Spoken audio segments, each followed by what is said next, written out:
Halo para pendengar, dimanapun kalian berada. Selamat datang lagi di konten mingguan kita, yang sayangnya bukan hari Jumat tapi hari Sabtu. Ya, seperti biasa lah, gue nonton Osama Ranking. Setelah itu kita bahas dan ya, seperti itulah. Seperti biasa-biasanya lah.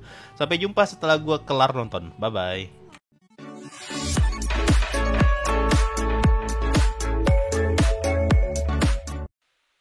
Salah satu dewa yang terancam punah, Raja Istana Hades Saturn. Hah?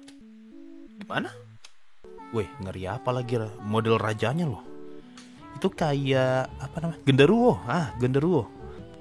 Oh, jadi bapaknya mencoba mencari keabadian, tapi keabadiannya itu malah turun ke anaknya. Oh, berarti teori tentang keabadian Oken berasal dari armor tuh udah kebantah ya. Wajar sih kalau Oken nggak bisa menang lawan Desha ya, karena kan Oken pakai armor besi, Desha mainnya petir. Sekali kena ya meninggoy. Bukan. Ada Apis nih lagi tidur. 3 episode tidur. Jadi teori gue tuh benar loh. Kemarin kan ada yang bilang kalau Oken tuh lebih ke mendislokasikan sendinya. Tapi kan sini si Desha bilang, si Despa bilang kalau Oken tuh ngehancurin tulangnya. Berarti bener, dia ngeremukin rusuknya diremukin. Tuh, dia ingin berpergian dengan Paduka Pert. Dia ingin pergi dengan Raja Bosa. Berarti gimana ya bilang ya? Berarti Miranjo ini pengen Bosa nikah biar punya anak. Jadi setelah punya anak, jiwanya Bosa diturunkan ke anaknya biar umurnya jadi panjang. Setelah itu Miranjo habiskan semua anggota keluarganya Bosa dan mereka berdua bisa jalan-jalan lagi. Ya ilah, gimana bilangnya? Miranjo tuh kayak ngemulai masalah, ngebuka kasus. Tapi dia pengen nutup kasus itu dengan paksa. Padahal dia sendiri yang buka loh. Dia sendiri kan yang suruh Bosa buat nikah. Pria yang melayanimu sudah meninggoy. Berarti Apis beneran mati nih. Kok Apis bisa mati ya? Ini beneran tidak ketebak loh. Dari semua orang yang kita pikirkan flagnya, Apis yang tiba-tiba sekarat. Pantasan 3 episode AFK. Itu pertarungan macam apa itu?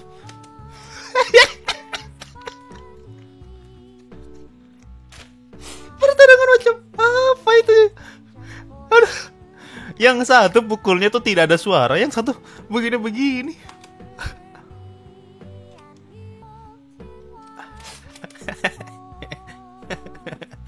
Aduh. Episode yang sangat unik. Gimana ya? Itu bukan gara-gara full armor. Oken menang lawan Boji karena abadi. Ya benar, seperti yang sudah kita teorikan dari kemarin. Yang bikin Oken menang lawan Boji gara-gara abadi. Jadi serangan akupunturnya tuh gak ada efek. Itu aja. Nah, mengenai yang armor tuh akhirnya terjawab ya. Itu abadi bukan gara-gara armor, tapi gara-gara bapaknya. Nah, itu kita tidak tahu tuh bapaknya bikin apa. Dan yang mengenai armor rusak bisa bagus lagi, itu berarti itu memang kemampuannya si Oken untuk menyembuhkan objek dengan darahnya.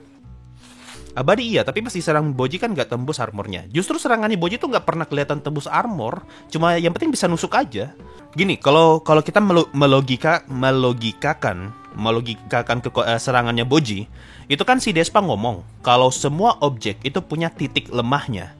Objek ya, itu punya titik lemah yang kalau disentuh bisa hancur. Nah, manusia juga punya titik lemah. Nah, kalau kita hubungkan dua penjelasan itu, artinya titik lemah armor sama titik lemah manusia itu dua hal yang berbeda. Jadi kalau Boji mau hancurin armor, dia harus serang titik yang lain. Tapi kalau Boji mau ngebuat orang pingsan, dia cukup serang titik yang lain. Gitu. Jadi titik lemah armor sama titik lemah manusia itu berada di dua titik yang berbeda. Jadi ketika waktu ngelawan Oken, Boji tuh serang titik lemahnya si Oken, bukan titik lemah armornya. Makanya armornya nggak hancur. Itu tuh kalau mau coba dilogikakan ya. Jadi si tikus hitam memang benaran dikendalikan Miranjo. Kemungkinan besar iya, karena detail mata merah itu pasti dikendalikan sama Miranjo. Pasti. Tapi kita masih belum bisa lihat skill Boji yang bisa ngancurin batu. Nah, sudah. Itu tuh yang ngancurin pedang, ngancurin berlian. Itu sudah yang buat ngancurin batu. Nyerang titik lemah. Jadi Boji tuh punya dua kekuatan. Nyerang titik lemah suatu benda atau objek, sama nyerang syarafnya manusia. Itu kedua kekuatannya Boji tuh. Kekuatan menyerang lah. Karena kan kekuatan yang lain tuh kemampuan untuk menghindarnya kan OP ya. Dan sumpah lucu pak lihat si Oken yang begini-begini doang nih. Satunya tuh kerjanya cuma menghindar. Kalau pukul nggak ada efek suara. Yang satunya begini-begini doang. Husya, husya, husya, husya, husya. Kayak mau ngeluarin laser tapi nggak ada lasernya gitu. Jadi kelihatan cringe. Itu kayak lagi lihat scene pertarungan tapi nggak ada sound effect. Kalau lu pernah lihat film Hollywood gitu, kalau lagi bertarung tapi nggak ada sound effect, nah persis tuh Boji lawan Oken kayak gitu. Yang satu aku puntur nggak ada suara kalau nyerang, yang satunya cuma gini-gini doang nih. Wih. Kage unlocked skill komentator Speedwagon. Oh iya benar, tadi jadi komentator bersama dengan Miranjo. Jadi komentator A, komentator B, Miranjo komentator B, Kage komentator A. Oke, pakai akupuntur juga, cuma bedanya dia pakai batu. Make sense sih, bisa aja. Karena kan teknik akupuntur ini kan belum dijelasin nih. Despa belajar dari mana? Bisa aja Oken itu juga belajar dari Despa teknik itu, makanya bisa digunain. Nah, yang di kepala gua tadi ya waktu waktu Kage ngasih tahu ke Boji kalau misalnya Oken itu abadi, artinya Boji itu bisa ngebunuh Oken tanpa takut mati. Ngerti nggak? Boji tuh pengen ngelawan balik tapi dia nggak mau ngebunuh Oken. Nah, Oken ini nggak bisa mati. Artinya Boji bisa full power tanpa takut ngebunuh orang. Tapi kan Oken abadi sensei. Nah, justru karena abadi makanya nggak bisa mati. Jadi ngebunuh dalam tanda kutip bisa mungkin ngehancurin tubuh kayak apa, kayak ngebuat Oken tidak bisa bergerak kayak untuk beberapa waktu gitu.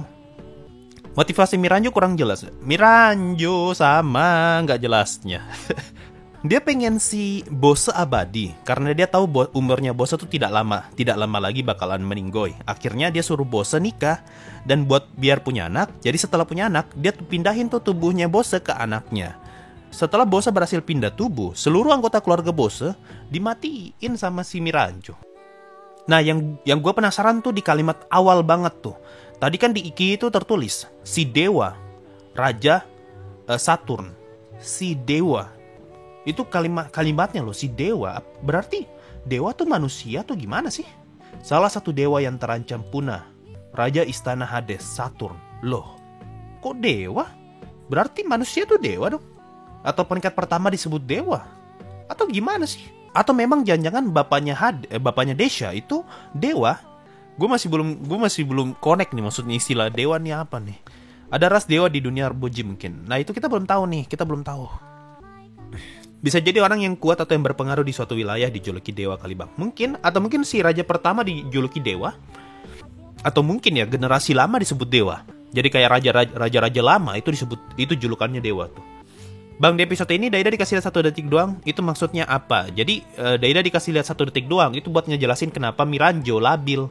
Kan Miranjo tadi tuh labil tuh. Dia pengen ngebunuh Boji, tapi dia malah ngebantu Kage ngasih clue. Nah itu tuh baru kita diliatin si Daida. Artinya itu ada pengaruh Daida yang ngebuat emosinya Miranjo tuh berubah-ubah. Sasuga Daida walau AFK tapi membantu. Yang gue heran tuh Apis. Tidak ada angin, tidak ada hujan, tiba-tiba dapat dead flag. Dari mana coba? Tidak ada kode gitu. Biasanya kan kalau orang dead flag tuh pasti ada kode tuh, kayak kata-kata terakhir kayak apa kayak. Tidak ada Apis. Apis tidak ada dead flagnya. Pingsan 3 episode, bangun-bangun sekarat. Paling heran sama Kage yang dari tadi bacot mulu. Artinya Kage tuh nggak bisa bertarung. Walaupun dia dari klan bayangan ya, Kage tuh nggak pernah dilatih untuk jadi assassin. Jadi dia nggak bisa ikut bertarung sama sekali tuh. Jadi ya kerjanya cuma komentator, translator, sama transport.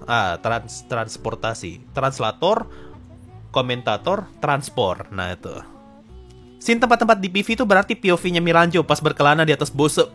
Betul juga. Tedu R akhirnya ketebak tuh. Bener juga. Masuk akal sekali tuh. Karena kan tadi kita diliatin scene Bose megang Miranjo di tangan tuh. Nah itu pas tuh cocok di opening. Kita diliatin gini.